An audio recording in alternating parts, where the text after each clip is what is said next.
Hello, everyone. Welcome to another episode of Future Ready Leadership. As we like to do at the end of every quarter, we like to highlight some of the most viral, some of the most intriguing and interesting segments from the various conversations that I've had over the past few months. And so that's what we're going to be doing in this episode. You're going to hear from the Chief People Officer over at ARM, the CEO of Dale Carnegie Training. And those are going to be the two that we are going to be focusing on today. And you'll hear around 15 or so, 20 minutes from each of those conversations. These are the clips that got the most comments, the most emails, the most interactions on social media. And so we want to bring that to you today. And so the first one is going to be from Charlotte Eaton. She is the Chief People Officer at ARM. And our conversation, or the segment that you're going to hear, is really about AI. And as we know, AI is moving faster than any of us can keep up. It seems like every week there's some sort of a new tool, a new disruption, and leaders are constantly left scrambling, trying to figure out what does this mean for people, for culture, for their future. And so in this episode with Charlotte Eaton, we're going to be talking about how AI is fundamentally transforming the workplace. And if you haven't heard of ARM before, they are a company that's powering pretty much every smartphone on the planet. In fact, you likely have some components from ARM in your phone right now. So we're going to talk about the skyrocketing demand for AI talent, how companies like ARM are rolling out AI tools across their workforce, the growing pressure on leaders to stay ahead of rapid tech shifts, and several other things as well. Charlotte is going to share insights on building an AI-ready culture. We'll touch on the risks of outsourcing human thinking to machines, and also the most important leadership mindsets and how they have to evolve in this new era. And then we wrap up touching a little bit on the future of work, talking about AI co-pilots, system-based thinking, and things of that nature. So if your company's thinking about AI, which I'm pretty sure it is, you're really going to want to pay attention to this clip from Charlotte Eaton, the Chief People Officer at ARM. And if you want to listen to the full episode, the full 60-minute conversation, you can find it fairly easily on Apple Podcasts or on Spotify. Just type in Charlotte Eaton, E-A-T-O-N, and you should be able to find that there.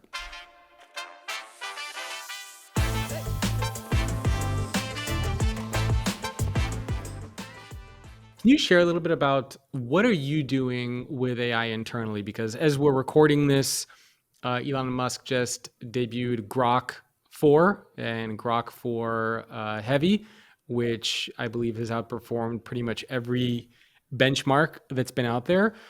And I mean, what's particularly fascinating to me about something like that is that XAI and Grok, I think it's only been around for 2 years and it's already surpassed ChatGPT, and now ChatGPT 5 benchmarks are coming out. They're supposed to be even better than Grok 4. So it seems like you wait, I don't know, a month, maybe a quarter, and then there's this new version of AI that is so much better than whatever the previous version was, that it's just, the progress and the growth with this is just astounding. How are you thinking about and approaching AI internally? How are you using it? Yeah, I mean, let's talk about that. But before we do, I think what we're seeing is just the most phenomenal pace of change. And alongside just adoption of AI kind of platforms and tools and how we leverage that in the business, I think one of the challenges we have is how do we help people that work in our organizations accelerate with that pace of change, because it is moving at such a phenomenal rate. And it's requiring new learning all the time. I don't know about you, but to your point, like I'm having to stay apace of these things daily, reading the news, catching up on what's the latest in the kind of AI space, because it's moving so fast.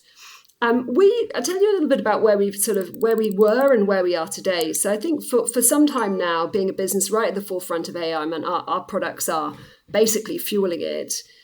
We've been experimenting, not dissimilar to many businesses, frankly, in any industry. I think a lot of people have been experimenting for some time. We really decided to push our kind of foot down on the accelerator about probably 6 to 12 months ago, maybe more like nine-ish months ago. And we decided we're going to go full on AI everywhere, not just in our products, which has been running for a while, but also in terms of how we internally run the business. One such example was we decided to put GPT Enterprise in. And it's not, I mean, that's not necessarily unusual. There are lots of organizations running on GPT Enterprise very successfully, and we are doing the same. The uptake rate was quite remarkable. So within about 24 hours, we had more than 50% of people on it. Now we have a run rate of more than 80% on it at any given time. I don't know about you, it's become an extension of my being, just like the mobile phone, just like the internet. Yeah. I'm using it every day to learn and consume, to help me do my job more effectively and more efficiently. And I think because of the nature of the population, the type of mindsets we have, it's been embraced with kind of full prioritization, full focus.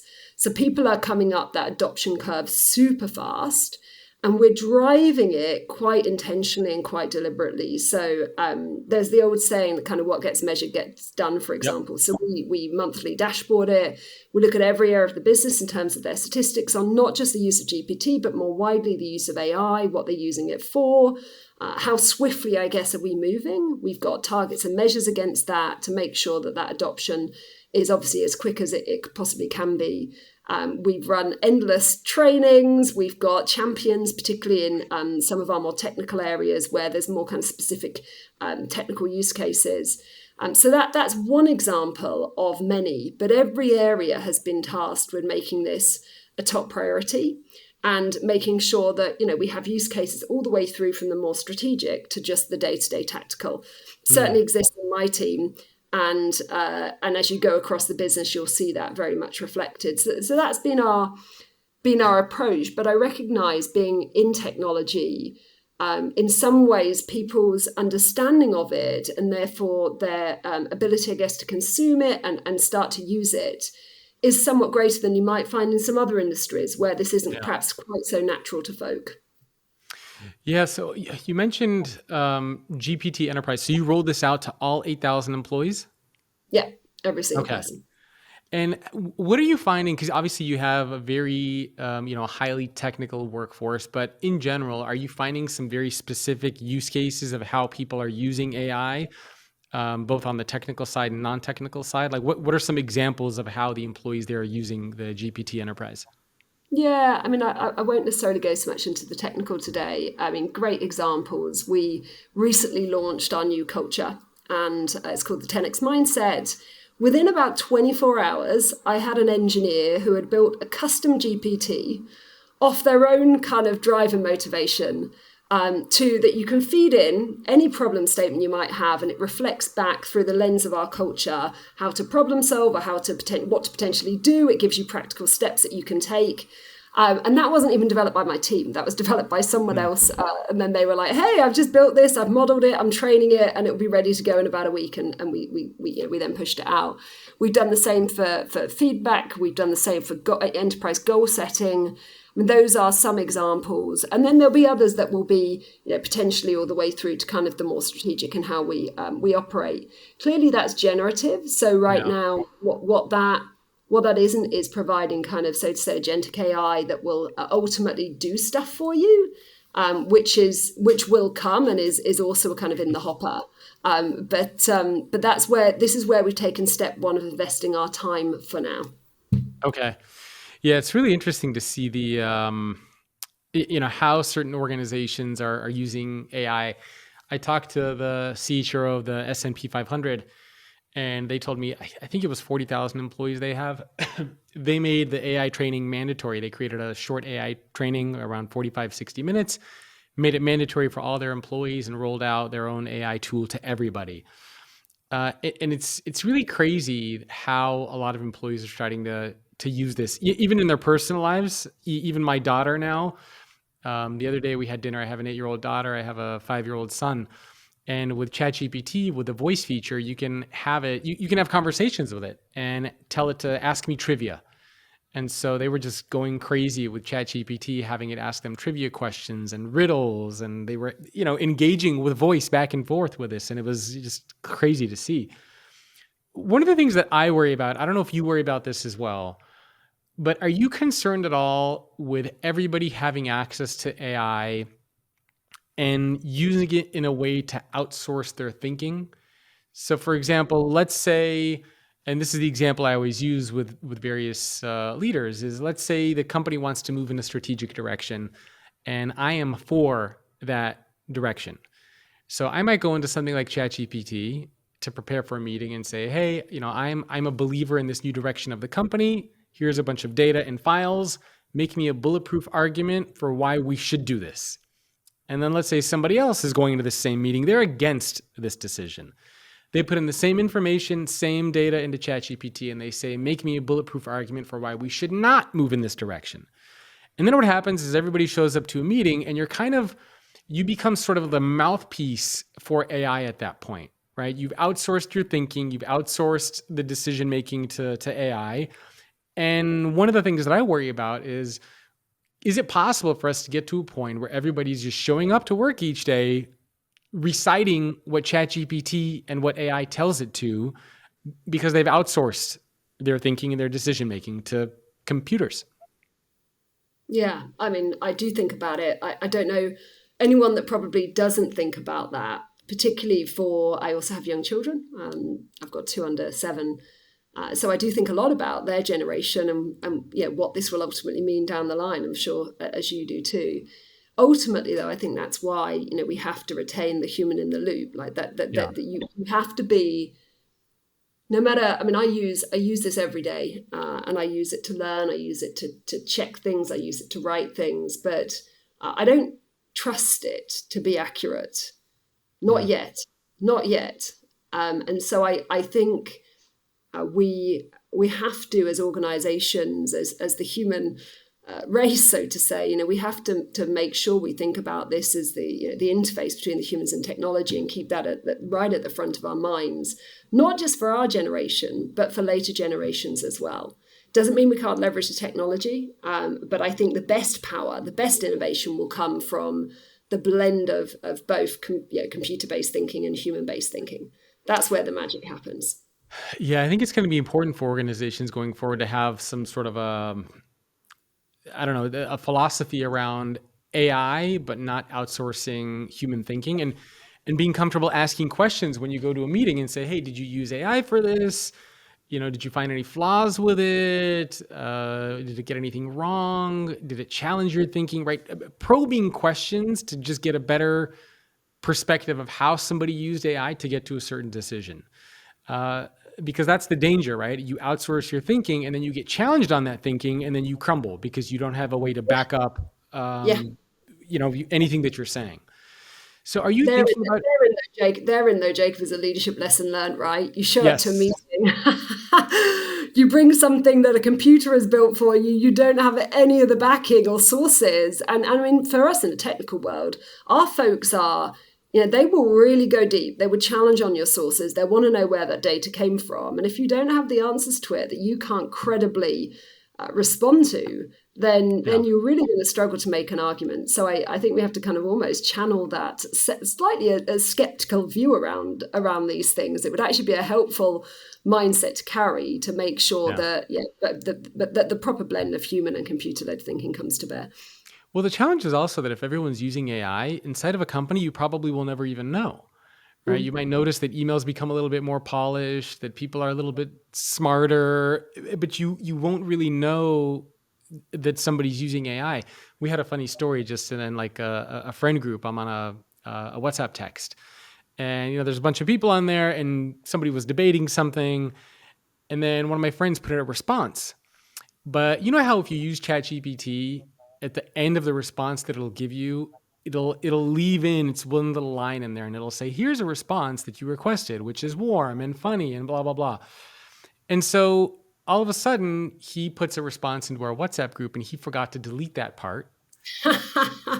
And so we all look at, we all, after we finished making fun of him for a while, but it was just crazy that he went into ChatGPT to ask for how he should respond to a conversation that we were having. And for me, the scary thing is that had he not deleted that portion from ChatGPT, we would have never known that he used it. And so, I don't know, it's having these types of conversations internally, I think is going to be very, very important. Are you already starting to have these discussions with your leaders, with your employees around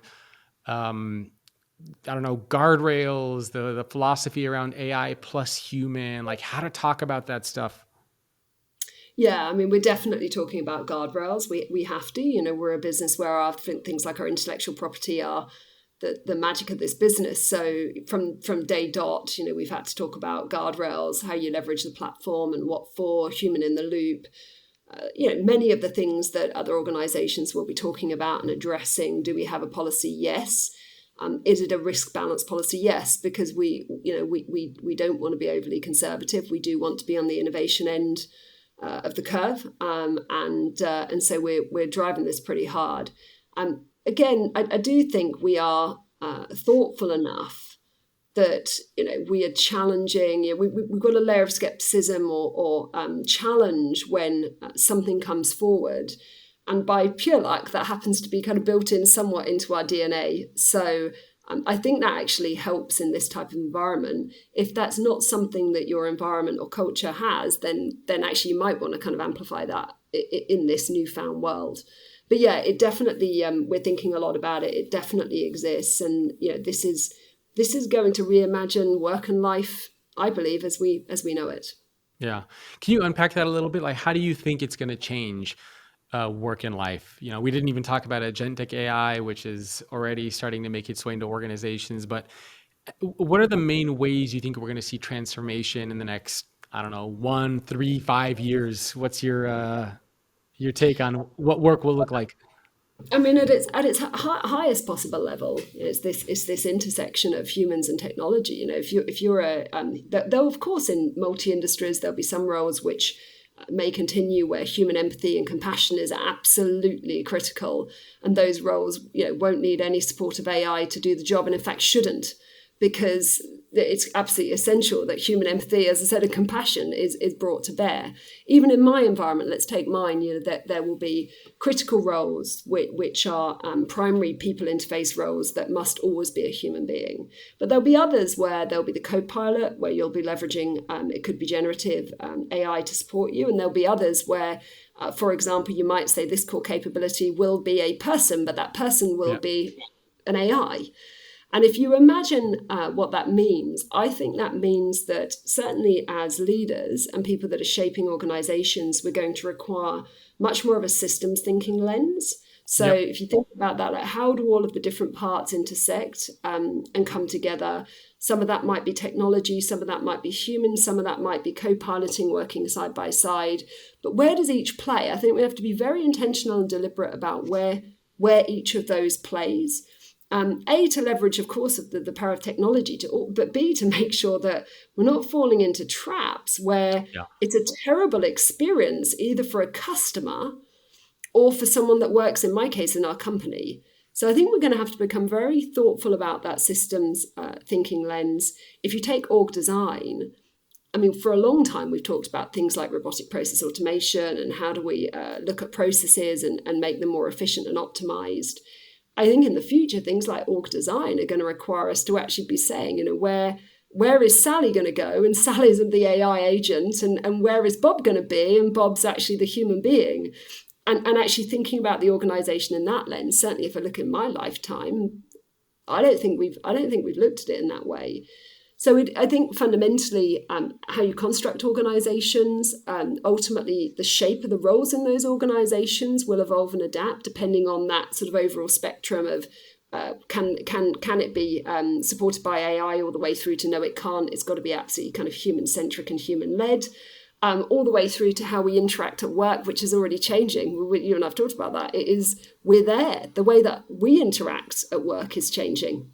And that as this becomes more and more sophisticated, this is just the beginning. This is not yet even at a level of sophistication that we've yet seen. This is just the beginning. So this is going to accelerate, and we will see a significant evolution of the jobs ecosystem. But I'm also a forever optimist about this. I think there will be change, and all of us, that the quicker we come up the curve, the easier it will be to adopt, but also ultimately to make sure that we bring human capability to bear in the right places. I was just going to ask you if you're an optimist on this, because there's a lot, and I'm sure you've seen a lot of those articles. There's either the doom and gloom people who say, lots of jobs are going to get automated, humans are not going to have jobs anymore, it's all going to be done by technology.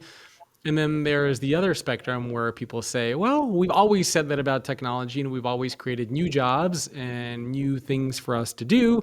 Therefore, AI will replace the mundane aspects of work and will be more suited for kind of the creative aspect of work. Where do you stand in that debate? Are you the optimist or are you on the doom and gloom perspective? I am definitely an optimist. Okay. So, and I'm also a realist. So I'm always very honest, and I get this question from the people that work in the company too. So it's not unusual to be asked that. I mean, do I believe that there will be a significant evolution of the jobs ecosystem? Yeah, I do. I do, because I think AI is going to bring newfound capabilities that we didn't realize before, just like happened when the internet came and mobile phones, and computers, who knew? Things did adapt, they disrupted, but they also reset, and new skills were born that people could apply themselves to. So I do think there'll be significant disruption and change, but I also believe in this reset that it will come. I believe by the time certainly my children get into the world of work, they'll be working in quite a different environment, and they will be completely like AI native. And to your point, my kids are the same. I mean, they're young, but they already are using it. Whatever Yeah. your views on that, they know how to speak to it. They know Hmm. how to create images. So this for them will be second nature. Yeah, I wonder if it's going to lead to people creating more businesses, more startups, more entrepreneurs, people who can build their own thing instead of having to go work for an organization. I think that'll be also an interesting thing to pay attention to. Well, Um, on that, Jake, on that, imagine the ramp, like the pace to ramp actually with some of this new technology, yeah. your pace to actually ramp a new business, like stand it up, scale it. Yeah, a lot of these tools will amplify the ability to move quickly around that. So Oh, I you can do agree. in 24 hours. You can Yeah, make a I logo. mean, You can code and get something up and running. it's very very cool, and another reason why I'm the optimist, right? The Yeah. opportunity it creates is pretty phenomenal. Yeah, it used to take me weeks, right? I mean, to create a website, to create a logo, to work with a designer, to go back and forth. Now you just type in prompts, feed in websites that you like, and it's quite mind blowing how effective some of the things are. Even the other day, like my 5-year-old son is very obsessed with I don't know, whenever we have workers here that are doing fixing electrical or plumbing or landscaping, he loves to watch. He's really obsessed with just how things work. And so we had a landscaper here the other day, we had an electrician here the other day, and I was just messing around with my son. I said, maybe one day you're going to have your own landscaping slash electrician business. And just for fun, I went into ChatGPT and I said, I have a 5-year-old son, make me a logo called Noah's Landscaping and Electrician Services. And literally in 5 seconds, it created these amazing, like fun, cool logos. And I'm sitting here talking to my 5-year-old son, and I said, maybe one day you're going to have a business, and we'll put this logo for you on a hat and on a shirt and on a business card and on your car, and you can do landscaping and electrician services. And he was blown away. He's like, "Oh my God, Daddy, that's so cool! I'll be able to do that."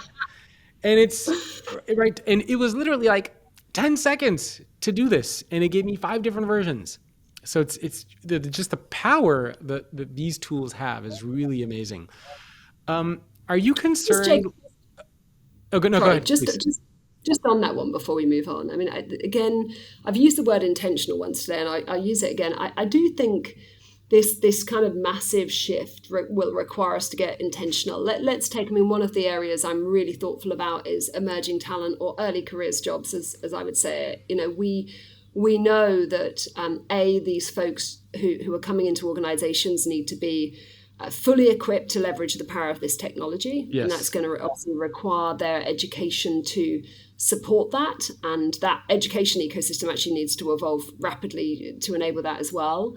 But we also know the shape of these jobs may change because AI is going to be absolutely kind of supporting in some cases and changing in others, some of these roles. So Hmm. we as organizations we'll need these people to come in and we'll need them to ultimately in 5, 10, 15 years time be the future successors of in our business.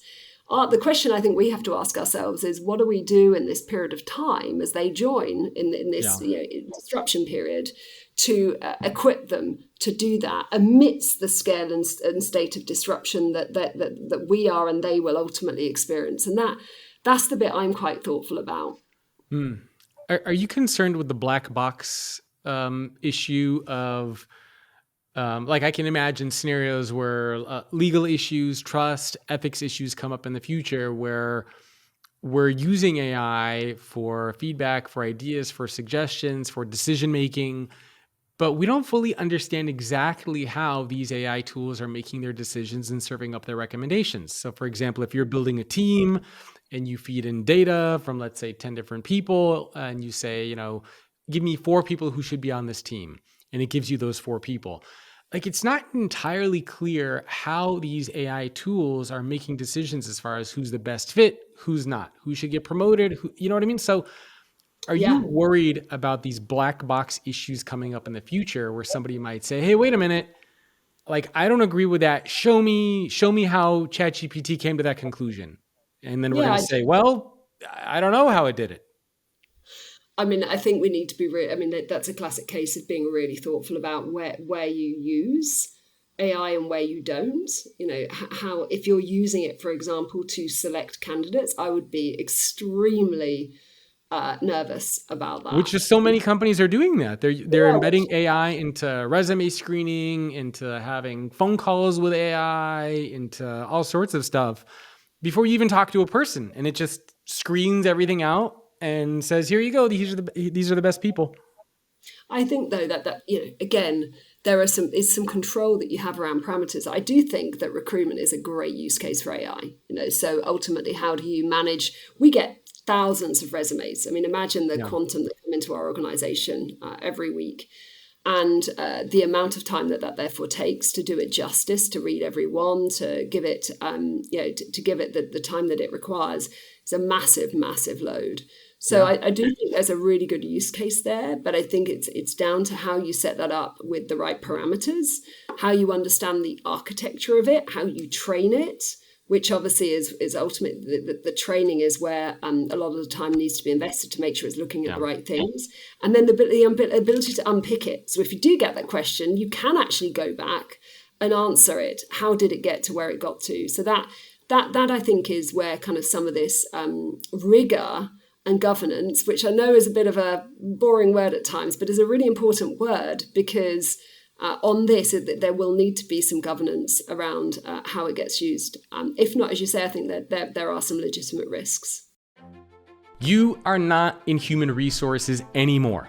I know your title might have human resources in it, but I can promise you, you are now moving beyond traditional HR to focus on the future of work and employee experience. And the challenge is, where do you as a CHRO go to connect with other peers just like you who are focused on that same thing? I've heard from dozens of CHROs that a lot of the communities out there are ridiculously expensive. You're spending $40,000, $50,000, $60,000 a year. When you go to conferences, there's hundreds, if not thousands of people, and you can't really connect with CHROs. You're constantly being upsold and cross-sold. You're being subjected to speeches and just lots of fluff. That's why I put together a brand new, intimate community for CHROs limited to 100. It's called Future of Work Leaders, and you can check it out at futureofworkleaders.com. And if you're interested in moving beyond traditional HR to focus on the future of work and employee experience, and you want to connect with other peers just like you who are doing that, but who are not spending a ton of money, they're not getting upsold or cross-sold, no speeches, no fluff, none of that kind of stuff, check out futureofworkleaders.com. You'll be joining CHROs from brands like Johnson & Johnson, Neiman Marcus, Dow, Waste Management, PNC Bank, Northrop Grumman, and dozens of others. Again, futureofworkleaders.com. I can promise you, you will be glad you checked it out, and I hope to see you in there. Yeah, and even just, I think it'll also lead to a lot of new types of AI jobs, right? Prompt engineers, AI ethicists, I mean, who knows the types of things that can emerge as a result, but people who can explain AI, people who can create the right prompts for AI so that you can get the best possible response. Like, there's so many new, very interesting areas that are emerging out of this. Have you thought about this at all as far as education too? Because I mean, again, we talked about how we're having young kids. I have a 5-year-old and an 8-year-old. And even my wife and I, sometimes we go back and forth and we're thinking, are our kids even going to go to college? Do they even need to go to college anymore? Because by the time they get to that stage, right, even if you think 5 years, 8 years, for my older daughter, imagine how advanced AI is going to be. We'll be on like Grok 12, GPT 14. Like, it's just mind blowing to think where AI will be. And at that point, is college going to be relevant for somebody who wants to learn something? Right? I mean, my daughter, she'll be able to learn anything she wants visually, the holograms at that point. Who knows what's going to happen? So I'm also wondering, is it going to change the way an organization like yours is recruiting and thinking about talent? Are college degrees no longer going to be as relevant? Are you going to be looking more at skills or things that people have created as a way to attract them, instead of saying, hey, where's your MBA? Where's your bachelor's degree? Where's your whatever technical certification? Yeah, I mean, look, I would say it's too early to tell because we're still at the kind of the very beginning.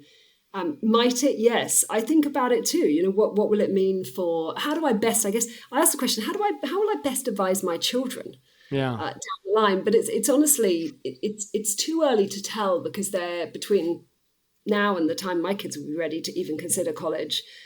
The world will have turned many times over, and we will have learned many new things. So I'm almost parking that. What we're focusing on right now is really AI ready, AI ready workforce. So are Okay. people coming out of college with a curiosity and passion and interest and ability to leverage some of this new technology? That's kind of a priority number one for us. And then obviously we overlay that with some of the skills that they get. We bring a lot of computer scientists into the company, given what we do, but there's a broad array of skills that we're interested in that ultimately join us. How that will evolve, unknown, somewhat of an unknown quantum. It's no different to how will people learn in the future world, in the world of work? Yeah. I don't know about you, but historically there have been lots of interesting platforms that you go on to learn. Most of the time now, I just go to GPT and I'll ask it. So Same. it gives it, and it's complete. It's complete gratification because you get the answer immediately.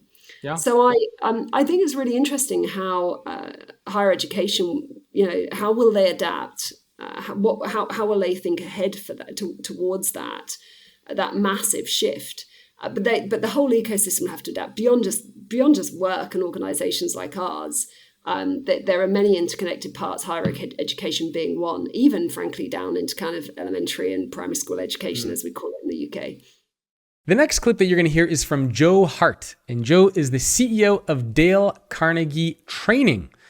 And in this episode, we're touching on a few human elements of leadership. So one of them, for example, is why are so many employees entering the workforce unsure of themselves? They seem to be lacking confidence and not quite ready to thrive.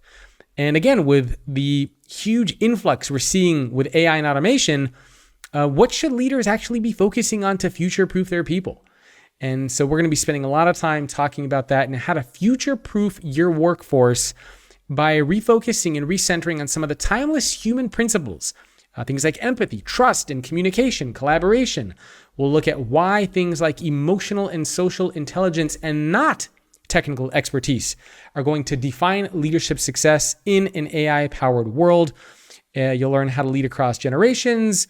We're going to be talking about judgment and curiosity, building confidence and connection, all of these human elements.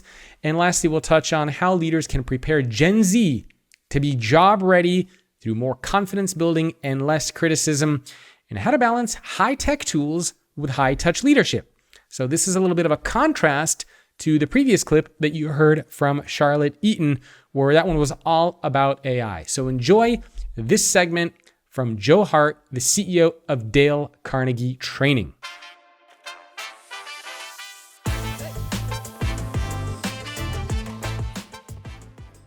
Trying to put you into the spirit and soul of Dale Carnegie. If he were alive today and he was looking at the corporate world, the business world, everything that's going on today, what do you think he would say? Would he say that we're moving in the right direction? Would he, be optimistic, or would he say, what the hell happened since, since the 30s and 40s? First of all, Dale Carnegie as a person was incredibly optimistic, and he was optimistic, he was realistic, he was also an innovator. So there are a lot of Yeah. examples of how he innovated. So I think that he would look at any situation with the idea, we say this in our company today, it's not can I or will this work, it's in what ways can we? So I think he would look at something and say, okay, so here's where we are today. We've got multiple generations in the workplace, or we've got people who are working remotely or in person, or we've got people, there might be generational differences or different points of view. His focus would be, what do we need to do to help people operate at their highest level, to have the greatest level of satisfaction in their work and have the highest level of impact? So I think that's where he would be. Certainly, I think he would say that, and this is my view, and I think he would say the same thing. It is that this is an exciting time, maybe the most exciting time I've seen in the world to lead. This is an opportunity for people really to demonstrate great leadership. The world needs great leaders today.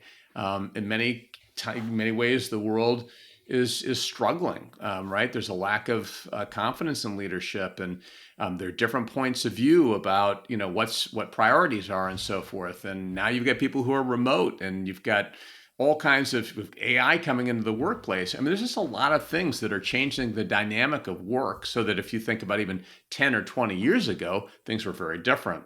Yep. So what that means then is that, really good, high quality leadership, high integrity, inspirational leadership matters. And you could have, two different, you could have the same team with a different leader, and you've got a different impact. So this is an opportunity for really for all of us to develop our leadership and to be as impactful in a positive way as possible. And I'm pretty sure that that's what Dale Carnegie would say as well. Yeah, to me, it seems like it's never been harder. Well, I guess you could call it kind of the barbell, right? So it's never been harder to be a leader, but it's also never been more exciting, because there's so many new things, new changes. You mentioned AI, all this crazy stuff that's happening in the world, but it's also tough. All right. Are you going to be leading a team of AI agents and bots in combination with humans? And right, it's just so many challenges that are out there, which makes it hard for sure. What are some of the big trends that you are paying attention to that the companies are coming to you around? Is it still mainly AI? I think AI is a big part of it. Almost every CEO I know is trying to get their head around how AI is going to impact their business and their workforces, both how they can take advantage of it and also be, opportunistic, as they think about the growth of their business and that type of thing, and how to serve customers.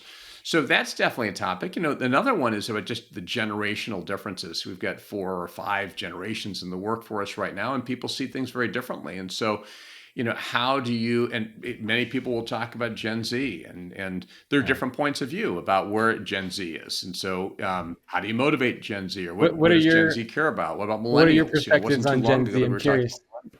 Sherm put out an article not that long ago where it said Gen Z.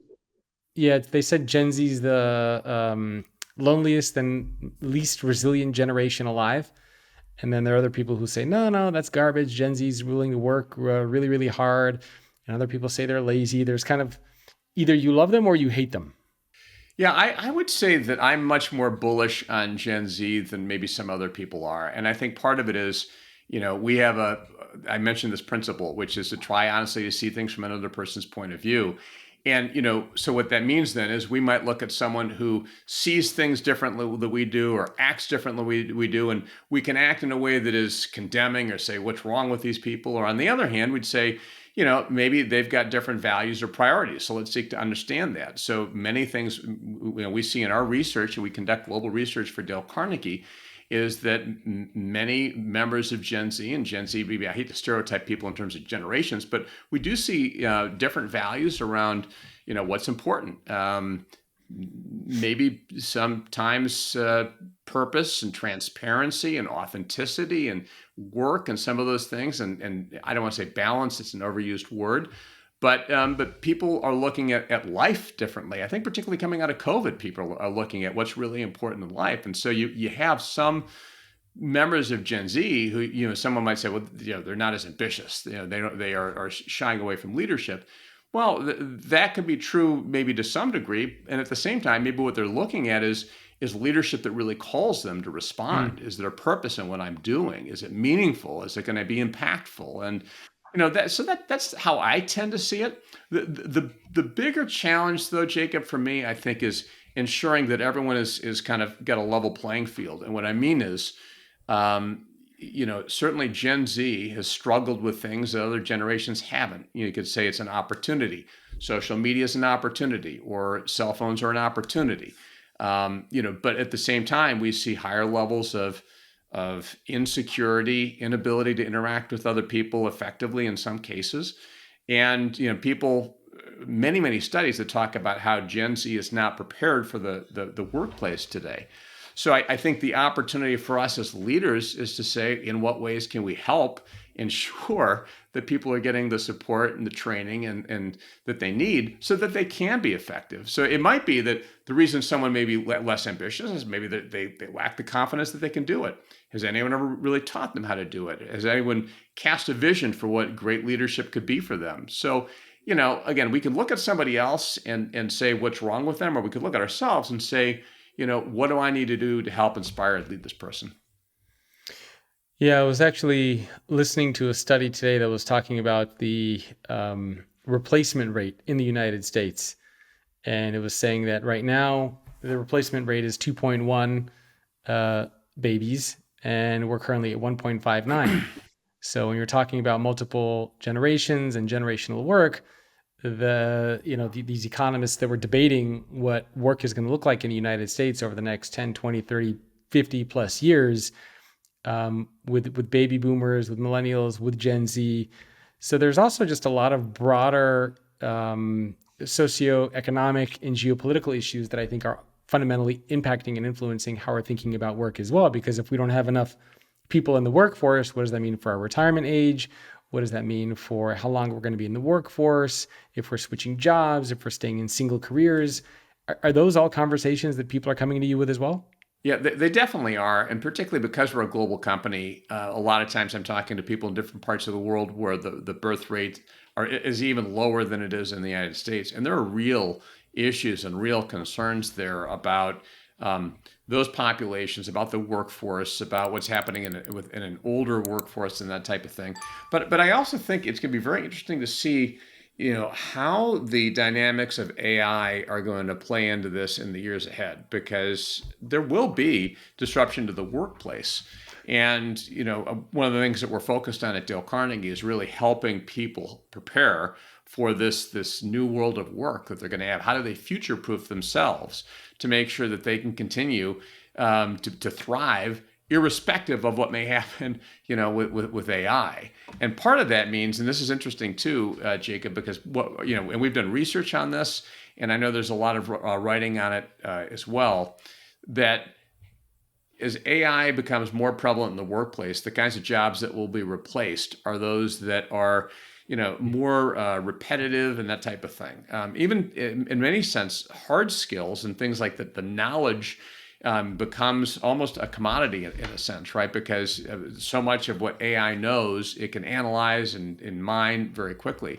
So the skills that are going to be really, really important in the future, and again, we're having these conversations in markets all over the world, really are things like social and emotional intelligence, creative intelligence, the ability to critically think, to make decisions, to influence, to communicate. Because ultimately what's going to happen is, between people who are effective leveraging AI and those who aren't are going to be struggling a lot more. But the people who are going to be successful are those who are very effective at making themselves more productive. So part of where we are focused, and we've got a new product that we're launching very soon called Future Proof Yourself, which is Human by Design, which is combining the people skills that people are going to need with the kind of AI skills that they'll need to thrive as well. So, I mean, this is, again, to the original comment that you made about the workforce and being so dynamic. This is an incredibly interesting time just to be a leader, to be in a company and so forth. And for those people who've got the right mindset, there could be tremendous opportunity ahead, irrespective of the different things and challenges that face us. Yeah, the AI conversation is an interesting one because to your point, there are some who say that it's going to automate and replace millions of people, and then there are others who say a lot of new jobs are going to get created. I tend to be more on the optimism side. I mean, I do believe that a lot of routine and mundane aspects of our jobs could be automated. I mean, I see it in my life as well, whether how I use ChatGPT for creative, for art. So I have a new book that's coming out, book cover designs. I'm experimenting with the agents through ChatGPT and some of the things that allows you to do. I mean, it's still limited and it's not quite there yet, but it's easy to imagine in 1, 2, 3+ years, it having such a profound impact that it's actually able to take over tasks and do full functions for you inside of an organization. And, that's why I think one of the most important elements are, it's not going to be that you're going to be replaced by AI. You're just going to be replaced by somebody who knows how to use AI better than you. And so getting very fluent with a lot of these technologies and the platforms and how they work, I think is going to be crucial.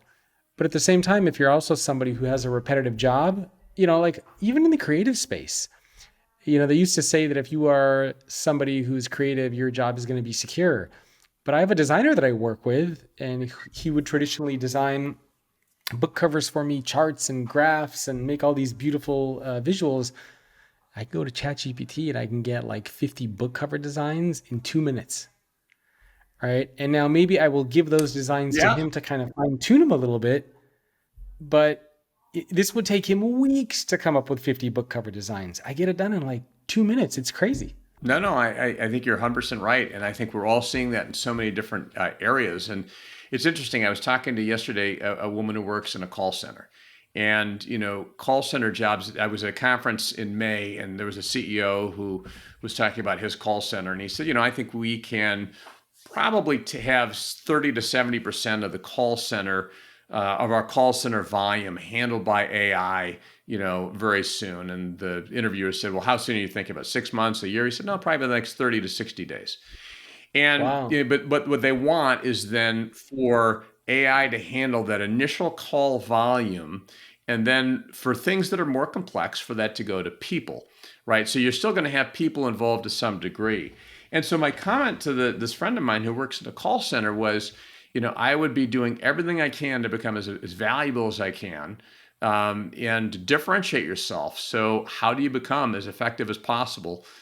Interacting with people, communicating, being clear, being empathetic, all those kinds of things, so that when the company is looking at the very best of the best, you're in that, right? And so then other people, and the CEO said, look, we're not necessarily going to lay everybody off.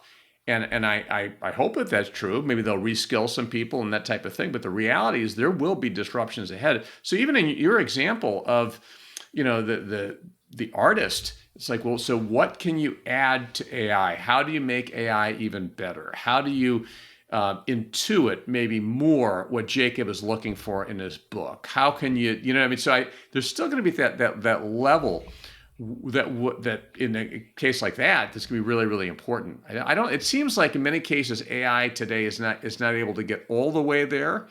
At least not, as you said, at least not today, but maybe in the years ahead, we'll see how it develops. Yeah, it still does a lot of strange things. So for example, I'm working with an assistant. So with the new book that I have coming out in January, we're going to be reaching out to a lot of podcasts to do, media and PR outreach. And so I went to my assistant and I said, well, can you help me come up with a list of like the 200 best podcasts in the HR and in the career and the leadership space who we can potentially reach out to? And she says, yeah, sure, I can do that for you. And within 24 hours, she sends me a list of 500 podcasts. And I look at this list and I think, wow, that's amazing. You found 500 podcasts so quickly. And so I start randomly clicking around at the different podcasts, the Apple links, the Spotify links. And every link I click on, it says, podcast not found. I click on another one, podcast not found. And then I try searching the name of the podcast in Google to see if it pops up. These podcasts don't exist.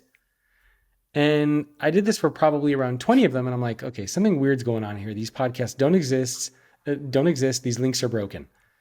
And so I went to my assistant and I said, did you by any chance go into ChatGPT and ask it for a list of 500 podcasts?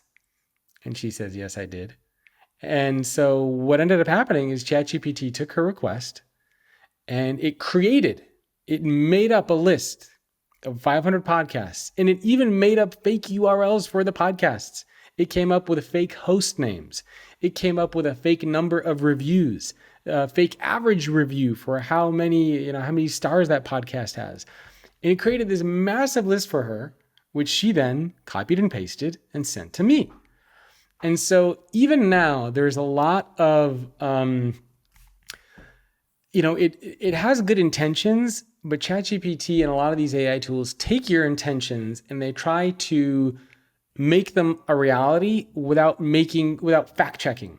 I don't know if you saw, there was another story, I think it was a month or so ago, was at the Sunday Chicago Times, where they published a list of the top books to read over the summer. And I think 9 out of the 10 books were fictitious books. They didn't exist. I did and see so I that. think That was, the danger, I think, of these AI tools is some of us treat them almost as if it's a magic genie. And you rub the genie lamp, the genie pops out and says, what would you like? Oh, give me a list of 500 podcasts. Great, here you go, poof. But the genie's not there saying, hey, these are real, verify, like I actually did the search for them. It's just creating these things for you. And I think one of the big dangers there is going to be, if we rely so much on these genie created, responses, we're going to potentially get into a lot of trouble because we don't know what's real and what's not.